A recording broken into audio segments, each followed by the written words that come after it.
I committed my life to Christ one evening and told him I was willing to do whatever he wanted me to do, go anywhere he wanted me to go and do that.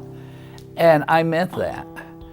And I meant it with every fiber of my body. But it does seem like, though, as time went along, that God just said, I really want to see if I can trust this guy.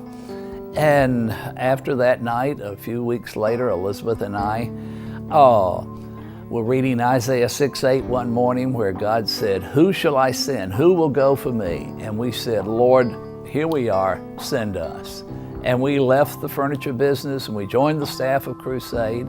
We went to California and applied for staff, and I met Bill Bright, and he interviewed us, and he made me feel like Campus Crusade for Christ could not survive if I didn't hurry up and get back out there. And so we went back to Alabama, sold our house, left the business, raised our support, and 6 weeks later we were back in California. He couldn't have made a bigger mess of things than we made of it, but it took my family a few years to get over it. But we were back, and we arrived at our headquarters, and I just knew that there would be a brass band probably out there in front to welcome us. And we drove up. Nobody knew who we were.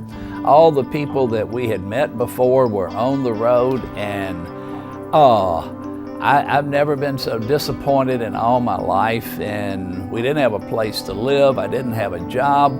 They put us in the hotel, and all four of us, we left a house that had 4,000 square feet and put four of us in one hotel room with our two dogs as well.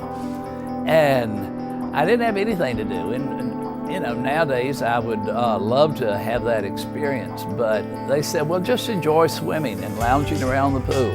Well, I had not done that, and that wasn't my lifestyle. And so they finally realized that I was going to go crazy if they didn't get something for me to do, so they had me drive my car, taking people back and forth to the Los Angeles airport. And I had at least one trip a day. You know, every trip I was usually alone. And I can remember one night driving back, and I said, God, you've got this thing all mixed up. I said, I could have stayed in Birmingham and bought an automobile, hired a chauffeur, and sent him out here to do the same job I'm doing. And I could have stayed in Birmingham, made money, and talked about Jesus. Well, I just broke out and started crying and what have you in the car. I was thankful I was by myself. And so once again, I said, God, forgive me. I'm willing to drive this car the rest of my life if that's what you want me to do. But I want to be in the center of your will for my life. The next day we went to church, came out of church, saw Bill and Vonette Bright. Bill had just come back in the night before.